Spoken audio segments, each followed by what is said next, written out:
So I'm mostly known for BRRR HMO. So that's like the main strategy that I've used to build my property portfolio. I've done over 31 HMO BRRR deals, and in this video I'm going to break down the exact step-by-step formula on how you guys can do BRRR deals. It's changed my life, it's changed so many other people's lives.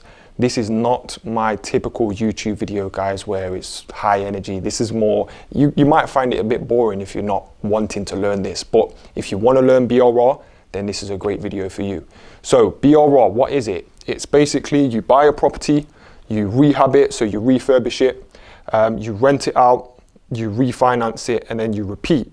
So the great thing about this strategy is if you're starting out with a pot of money, you've got say £100,000, 80, 90,000 pounds, you can use that initial pot of money and you can do a BRRR deal and you can recycle your money. So number 4, refinance. You pull out a chunk of money which will allow you to go again and buy more properties. So you can essentially start out with one pot of money and end up with multiple properties. So when you are refinancing a property, just to set the expectations straight away, it's not realistic to do all money out deals every single time. So I think a lot of people want to get into BRRR because they've heard other videos on YouTube of people saying, yeah, you can recycle and pull out all of your initial investment. That's not the case, guys. It is possible, and I have done it several times, but in terms of getting all of your initial investment back, you have to be realistic and just say to yourself, you want to get as close to all money out as possible. So a typical deal for myself, I'm able to pull out more than 50% of my initial investment. But how do you actually determine if a BRRR deal is good or not? It comes down to one factor, and that is your return on cash invested. So that's like one of the main metrics we track is your return on cash invested, because even if you're not pulling out all of your initial investment, but you're leaving in say 20, 30 or 50,000 pounds in a deal, but you're getting say a return on investment of say above 25%, 30%, then you know that's a great deal to go ahead with. If you're pulling out all of your initial investment, then the return is essentially infinite because you've got back all of your initial investment and now you're making profit every single month. So in that situation, yes, you can do that, and then you can buy another property straight away, do another deal, and you can keep going. And hopefully you do several back-to-back all money out deals, which will allow you to now have say 5 properties, but it's just not realistic. So realistic situation, you pull out more than 50% of your initial investment. So today we want to cover HMO BRRR because there's a real sweet spot in the market, which is the fact that there's not enough accommodation. People need affordable places to live. So that's where this comes in, guys. BRRR HMO. We're taking a property, we're buying it, we're refurbishing it, getting it to the HMO standards, and then we're refinancing it for its new value.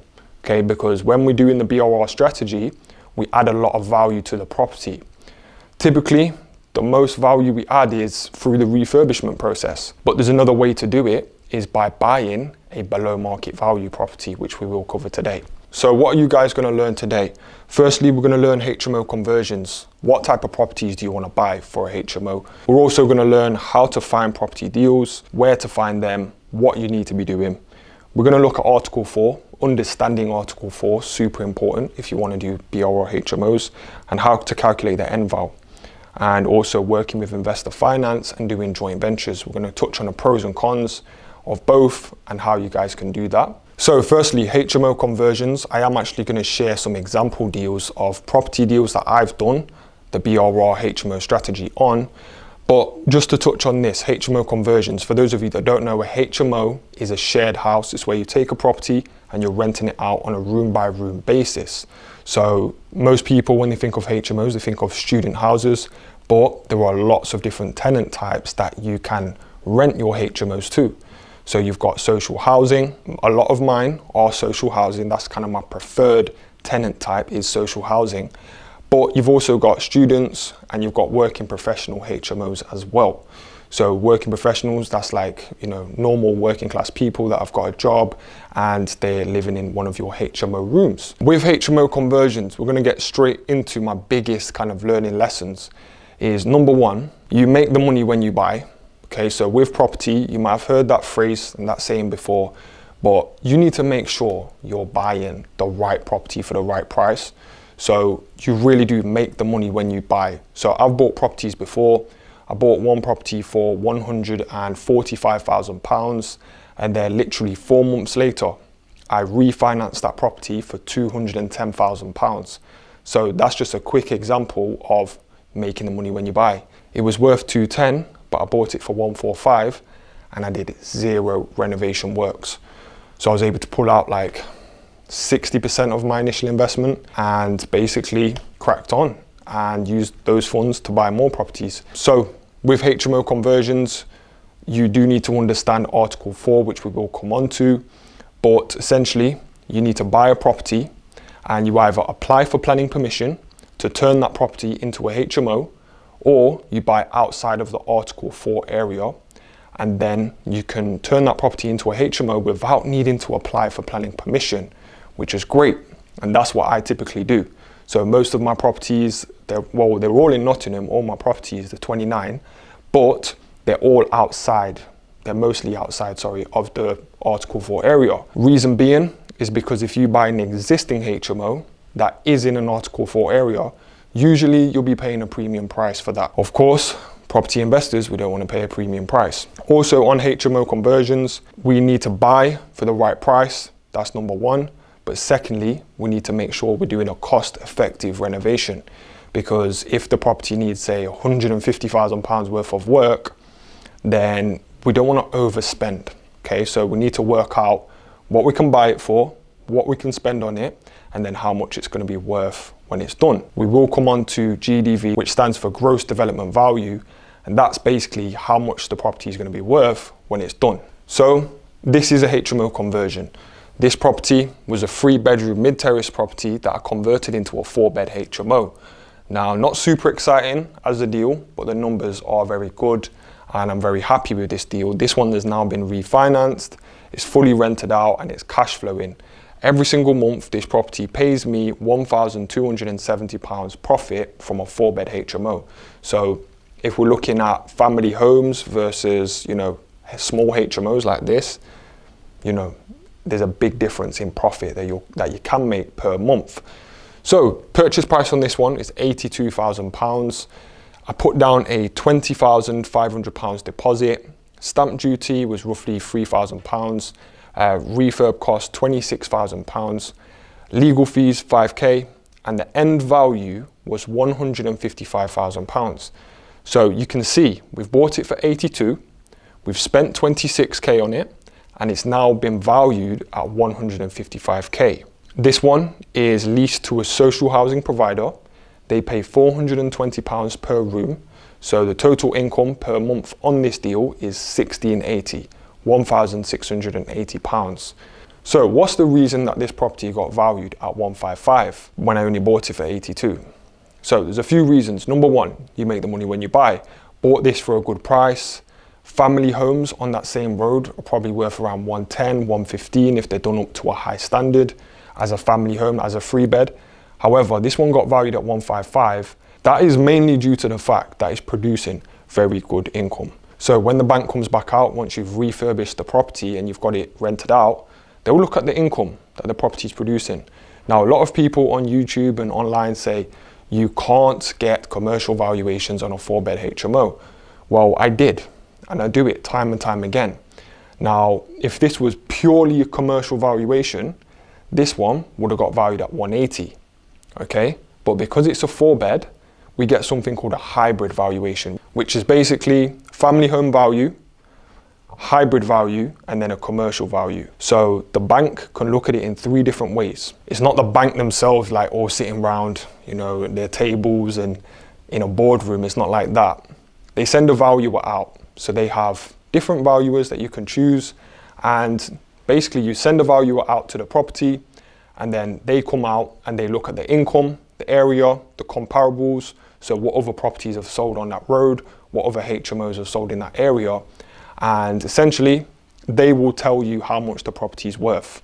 So when you're getting a normal family home revalued, they will literally look at the other properties in the area and how much they've sold for. If you're getting a hybrid valuation, They're looking at how much income it's producing and the other family homes that I've sold in the area, and they're coming in between the commercial valuation and the family home valuation. So it's somewhere in between. So one crucial part about doing BRRR conversions is making sure you have a good valuer, because that is the most crucial part to make sure that it goes right for you and you do get a good value at the end. So with this one, I was actually expecting a little bit less. I thought it was going to get valued about 140, maybe 130, got valued at 155, and that does come down to the valuer. So in Nottingham, I have two really good valuers that I've used several times, but I've been through a lot of different valuers. I've literally been through about 7 or 8, actually probably more like 10 different valuation firms that I've tried and get like a hybrid or a commercial valuation with. When you find a good one, you need to keep on using them. There's been times where I've had a property and I've purchased it, renovated it, rented it out, and I've had to get 3 different valuations on one property. These valuations aren't cheap. They cost like £1,500, sometimes £2,000 for a valuation. But what happened in my situation with the one that I got 3 vals on was the first 2 valuations were down vals. So they actually came out and they said, right, your property is worth this. I knew I could sell it for here, and I knew that a good valuer would have valued it here. So I paid for another val. Got down valued again, then I paid for another val and it came in where I wanted it, okay? So that does happen, and it can happen on your deals. So get ready for that. Make sure that you have a good understanding of down valuations can happen. All you have to do is just go with a different lender and get a different valuation done. So back to this deal. The total cash investment on this deal was £54,000 and I pulled out £39,500. So that means I'm only leaving in £15,000 in the deal, which means my monthly net profit comes to £1,270 per month. And the return on cash invested, which another kind of abbreviation for that is ROCI, is actually 101%. So granted, this is one of my better deals. Some of my other deals are much less in terms of the return on cash invested, but I just wanted to show you guys what's kind of possible. I didn't want to show you my all money out ones, but I didn't want to just show you one that didn't go as well. This is somewhere in the middle. I'm very happy with this. Great return on investment, 101%. And I've got these case studies now, so I can show people when people reach out, they want to do a joint venture with me, I can say, right, here's kind of typical deals that I've done in the past. This is what we can look to kind of achieve. This is probably on the better end of my deals, but it's a simple, small deal basically. So yeah, that's this deal, guys. Just wanted to show you some more kind of figures on it. So some before and afters. So as you can see on the first 2 photos, this is the lounge before and this is after, before and after, before and after. This one is rented to social housing. I'm very blessed that I've got good connections with social housing. I say I'm blessed like it just landed on my lap. It didn't. I had to graft. I had to really find a good provider and negotiate hard with them. To get to this rate that I'm on now, it took me 4 months of back and forth negotiation. So with social housing, when you find a good provider, typically they will try and lowball you. They'll try and offer you a low rate, but you can negotiate with them. Okay, so just keep that in mind. Right guys, this is a breakdown of the income and outgoings of this property. So my mortgage payment is super low, £360 per month.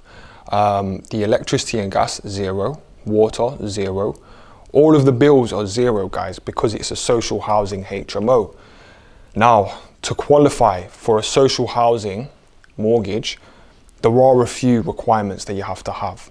So typically, the lender, so the mortgage lender that's giving you the mortgage, they will want you to have 1 buy-to-let, 1 residential property, so a property that you own and live in, and then a buy-to-let that you're renting to somebody. And that's typically enough on what you're gonna need to be eligible. Now, if you don't meet those requirements, maybe you've got a few buy-to-lets and no residential property, maybe you've got no buy-to-lets, but you've got a residential property, but you've got tons of HMO experience, then it may still be possible for you to get a social housing mortgage. So these requirements, not many people are aware of them. To be honest, I wasn't aware of them because I was always kind of eligible when I got into social housing. But it's important that we know kind of what the lenders look for. So they just want to be safe because social housing is a bit of a niche. They just want to be safe with who they lend to. So if you're not sure if you're eligible or not, all you need to do is speak to a really good mortgage broker that specializes in HMOs and social housing. So if you need somebody, I've got someone, mortgage style, they're definitely up there with the best. I think they're the best in the game. I've used them probably for over 22 deals that I've done with them, and they are really, really good. So the link's in the description if you want to speak with them, and they can let you know if you're eligible or not. Okay, so this just gives you the annual net profit figure right here, which is £15,240. Now, granted, this one property is not enough to live on for a lifetime, okay? So you couldn't really just live and survive off 15K. But imagine if you had 4 of these, you'd be on 60 grand a year. So 4 properties, 60 grand a year, that's a very nice, you know, passive income stream. This is truly passive, okay? Now I say passive, but it did require about 1 year's worth of work from finding the deal, buying it, renovating it, and then refinancing it and giving it to the social housing provider. It did require a lot of work, but at this point it's now passive. So you might hear me talking about passive income. Just to be super clear, there is a lot of work involved in getting the deal purchased, renovated, and leased to the provider and refinanced. Once that's done, it is passive, okay? Passive income is when you're not actively working for the profit. You're literally just kicking back and getting paid every single month. That's what it is with social housing, and that's why I do love it. So let me show you another deal that I've done, completed, and that's fully finished. So this project right here, this one was a 4-bedroom terraced house, and I converted it into a 6-bedroom HMO. I purchased it for £145,000. The deposit, 36K. All the kind of costs are broken down for you there. And I purchased this one on bridging finance. So this one, bridging, it's a big part of BRRR, because if you want to take a rundown property and convert it into a HMO, you should be doing it on bridging finance. That is the correct way to purchase these kind of properties, is through bridging finance. Now, a lot of people are scared about bridging finance because they feel like it's scary because they can get their property repossessed if they go over the bridge term. So usually bridging finance is for like a 1-year period or 16 months or 24 months. And they're scared that if they go over that, they'll get their property repossessed. Well, guys, I've been over on my bridge term several times. I've been on the 14-month mark, the 16-month mark. All the lender will do, guys, is just extend your bridge term for a further 12 months, okay? Now, granted, if you buy a property and it's been sitting empty, beat down, and it needs a renovation, and it's just sitting there doing nothing, then yeah, they probably will try and repossess it because you're not taking action to actually renovate the property. So they'll be concerned, the lender will be concerned. But if you've made a lot of progress on it and you're just having some problems remortgaging it and the remortgage is taking ages, they'll just extend it for you. So you don't need to be scared of bridging. If you are scared of it, you can just do a long term. So do like a 2-year term to be extra safe. You're only going to pay for the months that you use with bridging finance. Okay, so say if you have a 2-year bridging finance term and you're only on the bridge for 14 months, they will refund you the 10 months. Okay, so they'll refund you the 10 months if you've paid up front for the bridge costs. If you're paying monthly, then you just stop paying as soon as you've refinanced the property. So this deal right here, the total cash investment was £94,000. The money pulled out was £100,899. So it's basically about £101,000 that I pulled out from this property deal. That's an infinite return. So the ROCI on this deal, the return on cash invested, is infinite. So when you do an all money out BRRR deal, that's like the cream of the crop. That's like happy days, pop of champagne, because it's quite rare. It's quite rare to do these kind of deals, for me anyway. Some people might be able to do back-to-back all money out deals. For me, it's not something I've been able to achieve, but I do volume. So I do a lot of property deals. I say a lot, you know, depends what you class as a lot, but I've done, you know, last year I did over 10 purchases. This year we're on track to do about 8 purchases, and yeah, but it's like a snowball effect with BRR. So my first year in property, I bought 1. My second year, I bought none. My third year, I bought 2. My fourth year, I probably bought 6 or 7. So it just really does snowball with BRR once you start scaling up and working with investors and joint venture partners, that kind of thing, which we will come on to later on. But so I bought this property for £145,000 in 2020, and literally when I bought it, it was about 5 or 6 months after that I bought it, one sold in identical condition. It literally looks like this, okay? So one sold for 220, okay? Literally 5-6 months after, in the exact same condition on the exact same road. So this one is in a non-Article 4 area of Nottingham. The reason why I target those areas, we touched on it before, is because I don't need planning permission for up to 6-bed HMO. If I want to go to 7-bed, 8-bed, then yes, I do have to apply for planning permission. But if I want to do a 5-bed, a 6-bed, I can do it. I can crack on and get it done. So that's this deal, guys. The monthly net profit, you know, £1,796. This one is not a social housing deal. But guys, you need to keep in mind something, that yes, this one is good net profit. It's on a low interest rate. The rates at this time was about 4%. They're now currently about 6.5% if you want to get a commercial valuation. Maybe a bit more, 6.9, 6.6, that kind of thing. So this is on a 4% interest rate. When the interest rates are higher, it means your monthly payments go up slightly, so your profit comes down. Okay, now an interest rate can take a big difference on your property deals. But for me, property is a long game. I'm doing this for the long term. I want to hold all of these properties, all 29 of these properties. Hopefully I can hold them for 10, 20, 30 years before I sell them, okay? That's my plan, and that's why I started property, was for passive income and long-term wealth building. So this one right here, keep in mind the profit is high. However, maintenance issues, void periods, you know, these things do happen with working professional HMOs, okay? So you do have to factor it in when you're running your numbers. But just for ease purposes, I've just showed you if it's fully let, no maintenance issues, this is what we're going to be producing. So this property here, we're renting each room for roughly about £470, £480 per room. And it's in a decent location in Nottingham, but it's definitely in like a cheaper area of Nottingham, but not like the cheapest, okay? So here's some more before and afters. As you guys can see, the lounge transformed, bedrooms look totally different. I did get an interior designer to jump on this, but because our budget's so low on the renovation, we didn't go to like the high end. Okay, so that's something you guys can do when you're doing HMOs, is get an interior designer, and basically they can try and help you out with your projects. So Article 4, in property, there's something called permitted development rights. Now that means you can do, for example, one permitted development right is you can do an extension at a certain size on the back of your property. Another permitted development right is you can take a normal family home and convert it to up to a 6-bed HMO under permitted development. So that means it's legally allowed, it's okay, and yes, you can do it.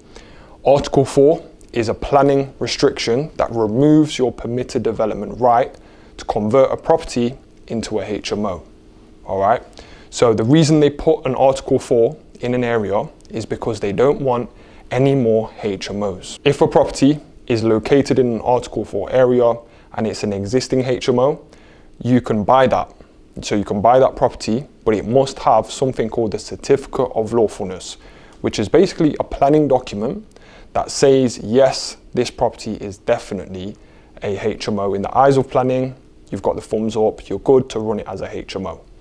So planning permission and licensing, HMO licensing, are two completely separate different things. Okay, so When you're doing a HMO conversion, you need to make sure you've got both things covered. So you need to make sure you apply for your HMO license. And with the planning side, if it's in Article 4, you need to apply for planning permission.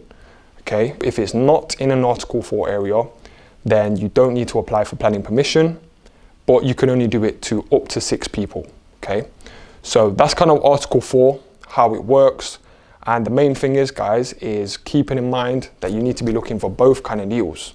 So look for existing HMOs that have got the certificate of lawfulness, and also look for properties that you can buy and convert into HMOs that are outside of the Article 4. Now, it is possible to buy a property in an Article 4 area, apply for planning permission and get it approved. However, it's very unlikely that it will get accepted.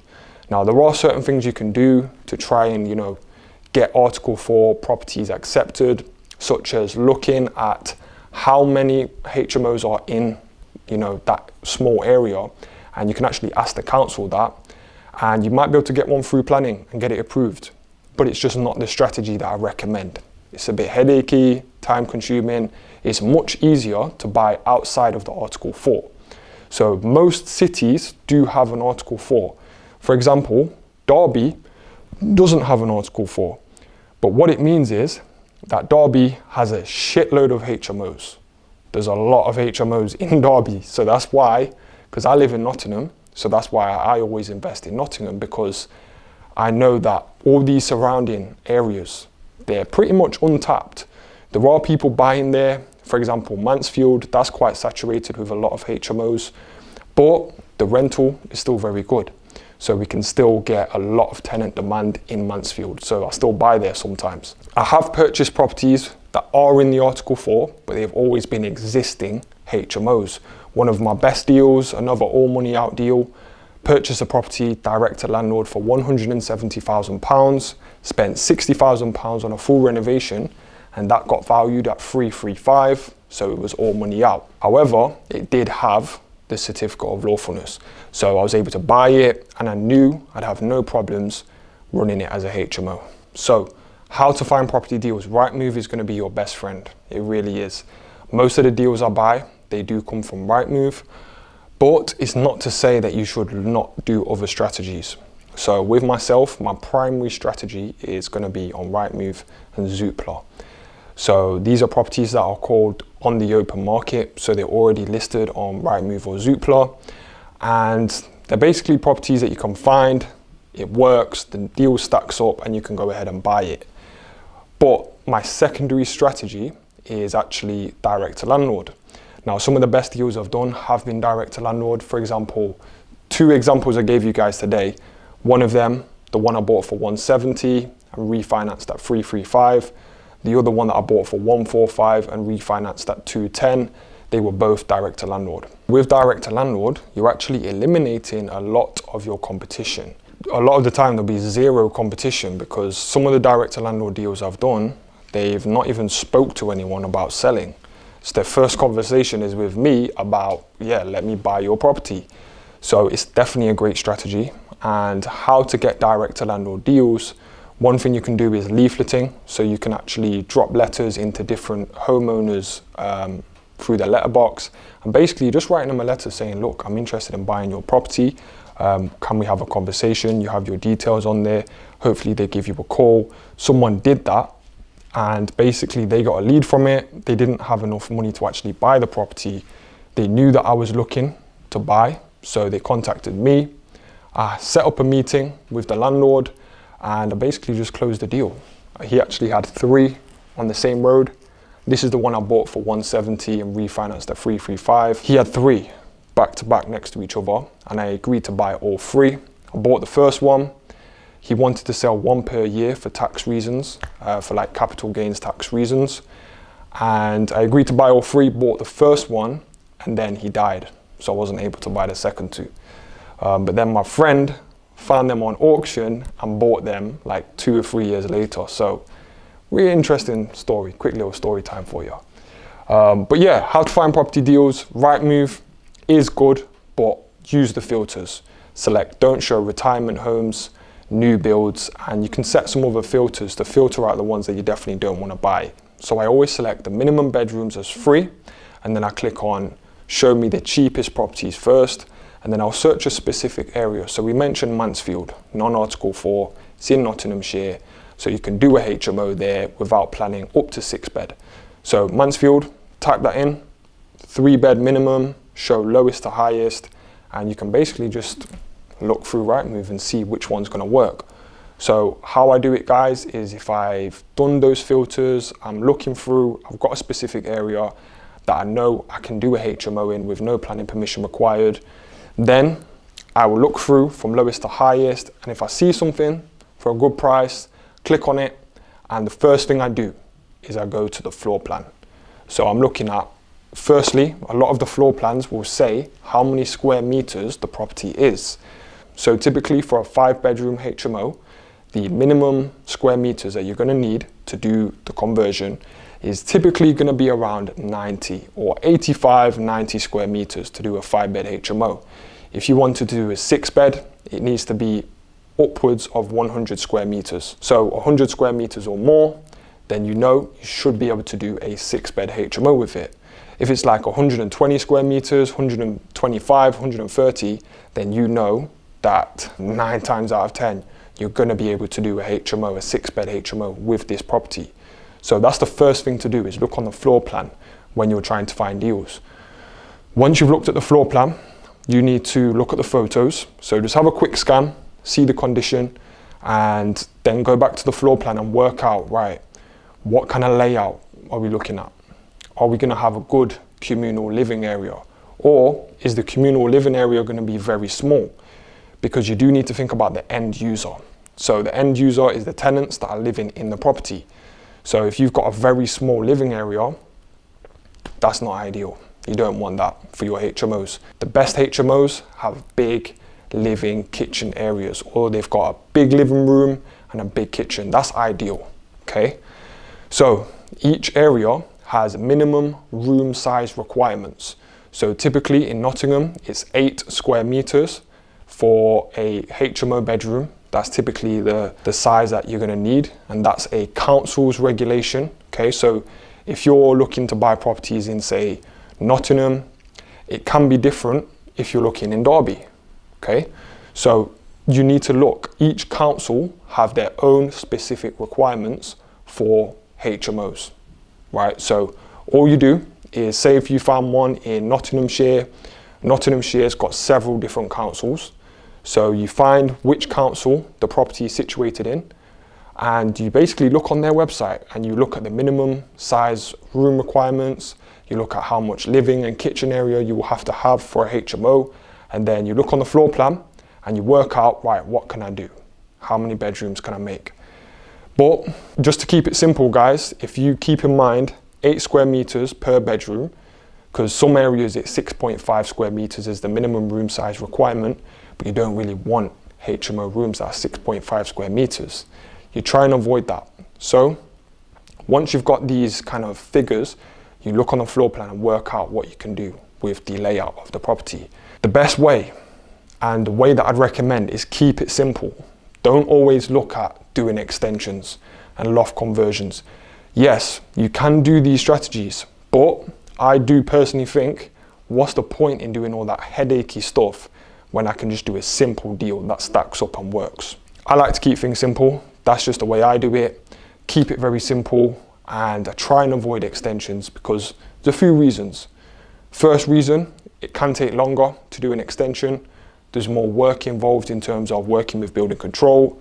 Sometimes you're going to need planning permission if you're doing a large extension. The cost can be much higher if you're doing an extension. So I just like to keep it simple. I do still do extensions, especially if I'm doing like a big HMO, like an 8-bed. So here, this is an extension. So as you can see, these are kind of the footings of the extension. And this was a 25 square meter extension that cost roughly around £30,000. That's for the full extension and the fittings inside. So this one here, this one is a 7-bedroom HMO in West Bridgeford in Nottingham. So this is a property that I own right next to the Forest football stadium. And it's a great property, guys. Going back, I wish we rented this to social housing. I really do. But it's working, it's making good profit. But looking back, I would have preferred the consistency of not having any maintenance issues to pay for and not having any void periods, people moving in and out. So that's my learning lesson on this one. Another way to kind of find deals is relationships with estate agents. So once you've bought a few properties, you can build relationships with these different agents, and they'll actually come to you if they've got a property for sale and they're getting messed about from the buyer, or they might just come to you with a really good deal, and you've got that through the relationship that you've got with the agents. So I've got a couple of agents that I'm, good with, and they pass me deals and etc. But it's not my main strategy. So I think your primary strategy should be on Rightmove, secondary should be direct to landlord, and then the final one could be relationships with the estate agents. So that's another way of finding deals, because sometimes they'll have a deal that's not on the market yet and they'll let you know about it. Like, this one's coming up, do you want to come and view it early before it goes on the market? So that is another good way of finding deals. So how to calculate the NVAL. So how to calculate the GDV, which stands for gross development value. So what is the property worth when it's done, once you've done the works? So GDV, how to calculate it. Now, this is much simpler if you're doing a family home. So if you've bought, a BRRR deal, you're doing it, it's easier to work it out if it's a family home, because the quickest way to work out the NVAL on a family home is through comparables. And you can pretty much do this on Rightmove. So you go to Rightmove, you type in on Google, Rightmove sold prices. And then what you do is you type in the postcode of the property that you're buying or have already bought, and you can quickly see the sold comparables. You can see what other properties have sold for in that area, okay? Now, you can do it by the full address. That's the best way to do it. If nothing really comes up that's recently sold, then you can select within a quarter of a mile. If there's still nothing that's recently sold, then you can do half a mile and then a mile, etc., until you find some comparables of properties that have sold. So when you're looking for comparables, rule number one is you need to make sure that it matches your property. So say if you've got a 3-bedroom terraced house, mid-terraced house, you need to look for other 3-bedroom mid-terrace properties that have sold recently. Okay, so you want to be looking within the last 2 years. Ideally the last year, but sometimes there won't be any. So the valuer will literally look at the last 2 years, what's sold in the area, and yeah, that's kind of how they do it. So calculating the NVAL on a HMO is slightly different. Okay, it's a little bit more complex because it depends on the valuer. All right, but there is one tool that you guys can use. Is if say you've got a 6 or 7 or 8 bed HMO, you can use this calculation and it will give you a rough indication on what the property should get valued at. Now, the reason I say 6 or 7 bed is because you can get a commercial valuation. It's much more easy to get a commercial valuation if the property is above 4 bed. Okay, so if it's a 5 bed, 6 bed, 7 bed plus, it gets much easier to get that commercial val. So what you can do is a quick calculation. That calculation is you take the annual income that the property produces and you divide it by 12, and then you press the % button. So I'm going to show you right now. Let's just say, for example, the property is producing £30,000 per year. So that's the total income. So what we're going to do is, guys, we'll take 30,000, we divide it by 12, and then we press the % button. 250K. That's what the property should get valued at. So this is going to give you a rough indication on what the property should get valued around. Now, if it's in an area that's non-Article 4 and it's not in like a prime location, in a really good location, the worst I've ever had it is 13%. So they valued it on a 13% basis for like a larger HMO. But typically mine get valued for 11.5% around that. Now, that being said, if you're doing a 4 bed, a 5 bed, they're gonna give you like a hybrid valuation most of the time. It is possible to get a commercial valuation on a 4 bed, but when my valuer came out to my 4 bed, it was one of the deals I showed you, one of the 4 bed ones, Came out to that property, valued it at 180. So pure commercial valuation, 180. But because it was a 4-bed HMO in a non-Article 4 area, the underwriter, so the person that checks the valuation, basically said, no, we need to drop it down a bit. So we dropped it to 155, and that was the deal that I showed you previously. Rule of thumb, guys, is if you've got a property and it's 6-bed or more, you should be able to get a commercial valuation, okay? Now, a lot of people preach you need to put en-suites in your properties to get a commercial valuation. That's misinformation. It's very possible to get a hybrid or a commercial valuation with no en-suites, okay? Now, property's still got to meet the requirements in terms of the amount of bathrooms that HMO needs, but with the social housing ones producing really good income, or even the working professional ones, they can still give you a commercial valuation, even if you've only got, say, 2 communal bathrooms in a 6-bed HMO. Now, this is me talking from experience, guys, okay? So I'm telling you what works for me and how I do my deals. Now, granted, I do have 2 really good valuers in Nottingham, so yeah, that's working in my favor. It's took me a while to find them. If you're struggling to find a good valuer, you need to speak with other HMO developers and find out what valuers they use. I can't give out the valuer on this because unfortunately it can negatively affect my business if I do share my valuer, because people start calling them and saying, oh, Luigi got this valued at this, I want the same. So I can't do that, guys. However, for my mentees that are on my program, I do give them my valuer, okay? So it's a very small group of mentees that we have. I don't work with like 300, 400 people. So in terms of the valuer, it's super, super important.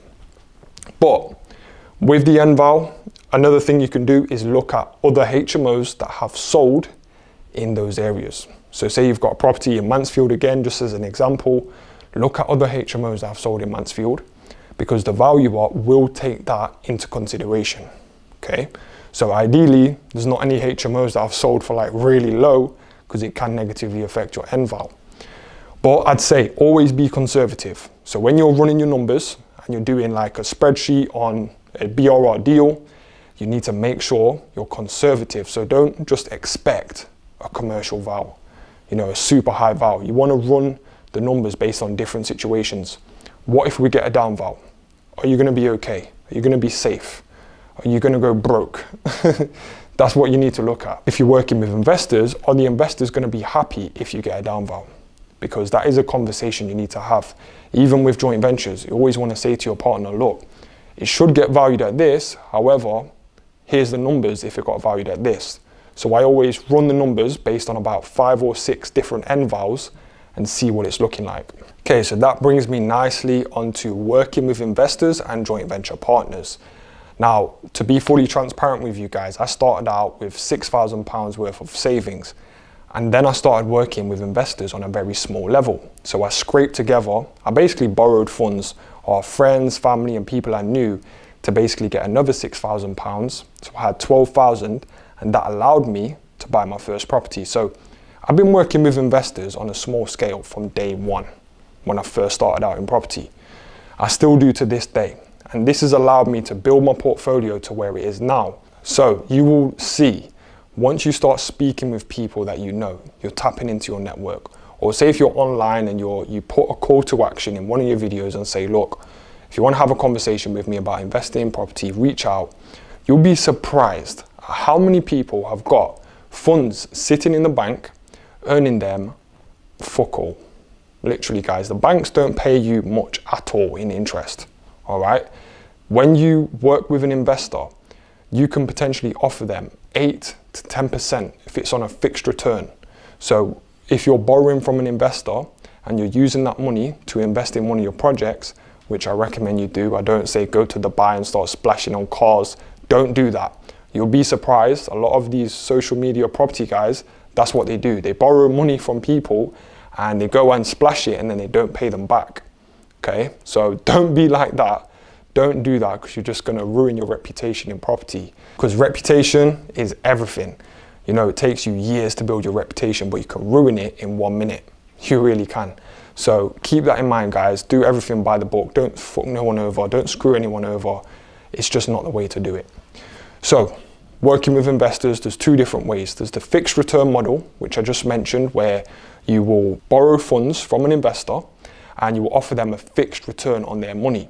So for example, someone might invest £20,000 with you on a 10% fixed return, which means that they're going to earn £2,000 in interest every year. Now, when I started out, I made the mistake of doing it on a year basis. So I did the contract for 1 year. And I have had a horror story, guys. I borrowed funds from an investor, £50,000. I invested it into one of my projects. That project was delayed by 1 month. Okay, so I had the contract for 1 year and we got close to the 1 year mark. Obviously, I was keeping the investor updated throughout the whole year. When we got to that 12-month mark, he was not having it. He wanted his money and he wanted it now. So what I did was, guys, I had to just basically say to him, look, I'm going to get the money. It's just the refinance is taking a bit longer. That was very stressful because what happened then was I got served. Okay, so you know that saying, you got served. I actually got served. So I had a knock on my door one day, the postman, you've been served. He literally said that. I opened it and it was something called a statutory demand, which was essentially a formal document from a solicitor to say that you've got 14 days to pay back this 50K. If not, they're going to try and file for bankruptcy against you. Okay, so he wouldn't have been able to make me bankrupt because of all my other assets. However, it was scary because I didn't know the implications of that. Because if someone tries to get you bankrupt, it can leave a red mark next to your name for all the different lenders. And it stays on for a long time. Okay, so luckily that didn't happen. I managed to expedite the refinance and it got through within 3 to 4 weeks. So at the 13-month mark, I paid him back the 50K plus the interest, and it was happy days. Was able to move on, never spoke to him again in my life. But that's just a horror story for you, and you'll be very surprised. There's lots of people on social media that teach property, they run education companies, they preach raise finance, and what they do is they don't actually pay back the investor, they just keep renewing their contracts, so essentially they're in massive debts. One day, it will catch up to them, okay? It will come back to them. I don't do that, okay? So I started off doing the fixed return for my first couple of deals, but then I discovered joint ventures. Joint ventures for me, I much prefer doing them over working with an investor on a fixed return basis, because with a joint venture, how I structure them is my joint venture partner, they will fund 100% of the deal and all costs associated with the deal. Okay, so they'll fund the deposit, the stamp duty, the bridging costs, the renovation costs, and I will do all of the work. So I'll find the property or building to buy, I'll manage the full renovation process, I manage the handover to social housing providers, or if it's working professionals, then I'll hand them over to managers to basically manage the property, and then I manage the full refinance process. So I do all of the work, and then we split the profits 50-50. When we refinance the property, all of the refinance money would go back to the investor, okay? So we do co-own the property. We would open a company, we'd both be directors and 50-50 shareholders, but they get a director's loan, okay? So whatever money they put into the deal, they can pay themselves back tax-free. So that is a prime example of creating a win-win situation for an investor. All right, and also you're safe with what you're doing. But of course, don't just work with anybody. You need to make sure you get on with the person. Do they have a good character? What do? Do they have stable income? How much capital do they have? Are they investing every single penny into this deal? Or do they have surplus of funds? Ideally, you want to work with someone that's got a surplus of funds. They've got lots of funds available in their life, and they're not investing every single penny into your deal, because that is when it can become stressful. And again, this is me talking from first-hand experience, all right? So the two ways, I much prefer doing a joint venture, and as well, you might have a self-limiting belief of, I can't raise finance, I can't do a joint venture. Guys, you need to get those conversations going, get yourself out there and have those talks, have those conversations, because you will be surprised how many people are on it. Yesterday, one of my joint venture partners, who's also on my training and mentorship program, they closed a JV with one of their friends that they know. So with someone that they know, they closed a joint venture where the person is funding 100% of their deal. All right, so I've done a joint venture with them. They've then used that same strategy to do a joint venture with someone else, but the other person is funding their deal. Okay, so that just shows you it's creating win-win situations. All right, and that's what you need to do. If you're doing the fixed return or a joint venture, remember, you've got a lot of value to bring to the partnership. Okay, so if you're good at property, you know property, you're educated, you've got mentors, you've got people that are around you that are doing it to a high level, you've got the confidence and you've got the skills to basically make your JV partner a lot of money and a very good return on investment. Okay, so another thing, guys, is when you're doing a joint venture, you need to make sure you take a commitment fee. So essentially, it's a holding fee. And I usually take £3,000, and it's basically a holding fee that says that if you pull out of the deal, it's non-refundable.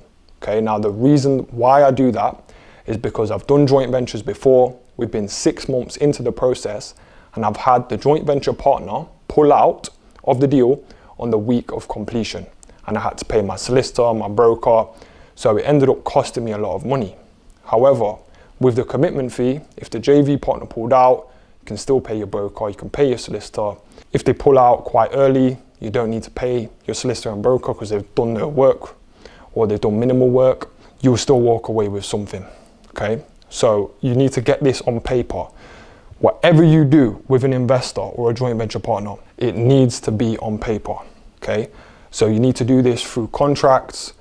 What I typically do is I'll have a heads of terms that I send out to the joint venture partner, and on there it explains the commitment fee, it explains what we've agreed. You know, we're both going to open a company, both be directors, 50-50 shareholders. I'm going to do all the work. I'm going to do X, X, and X, and they're going to fund the deal, okay?